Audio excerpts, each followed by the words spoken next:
Ne lui parlez surtout pas d'eau de mer. Ce qui intéresse Anne-Cécile Monnier, c'est l'eau douce. Elle y plonge par tous les temps, toujours sans bouteille et armée de son appareil. Je suis hydrobiologiste, donc j'étudie la vie des rivières, les poissons, les amphibiens, les écosystèmes aquatiques en général, que ce soit les rivières mais aussi les étangs, les lacs, tout ce qui comporte de l'eau douce en fait, hein. Depuis près de 10 ans, la jeune femme est consultante indépendante. Elle surveille des sites aquatiques ou réalise des inventaires d'espèces. Il y a 5 ans, elle monte son association Reflets d'eau douce pour réaliser des films documentaires et faire mieux connaître ces milieux.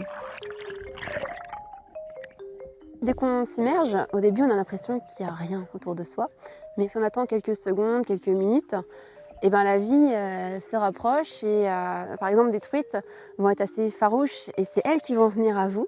Donc là il ne faut pas bouger, il faut attendre. Et d'autres espèces comme le brochet où là il faut vraiment aller à leur rencontre puisqu'il est camouflé, hein, c'est un prédateur qui chasse à vue donc il reste camouflé dans les herbiers, il ne bouge pas. Et puis ce qui est fascinant en fait c'est surtout de se rendre compte que au moment où on l'aperçoit, il nous regarde déjà depuis quelques instants et il y a des approches qui peuvent être, des interactions qui peuvent être assez fortes hein, avec des poissons où je peux rester des fois plus d'une quinzaine de minutes en compagnie du poisson et on se regarde mutuellement et c'est à celui qui bougera le premier. Anne-Cécile Monnier vient de boucler Sous la surface, un livre de photos et de textes pédagogiques issus de ses plongées en Ardèche, en Corse, à La Réunion, mais surtout en Lorraine. En Lorraine, on peut avoir des endroits assez extraordinaires, avec des eaux très claires et des belles couleurs et des animaux assez surprenants.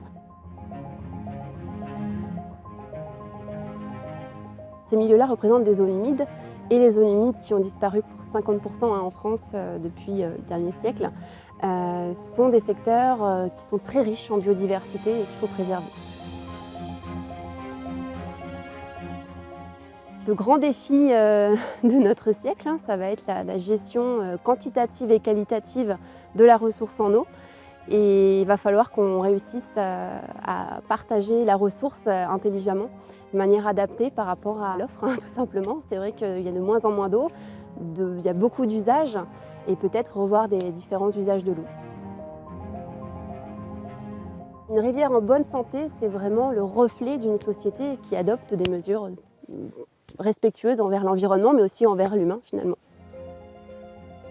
Vous trouverez son livre sur le site internet de l'association Reflets d'eau douce et elle sera ce samedi à 16 h en conférence dédicace sur la péniche littéraire Passerelle d'Europe au port de plaisance de Nancy.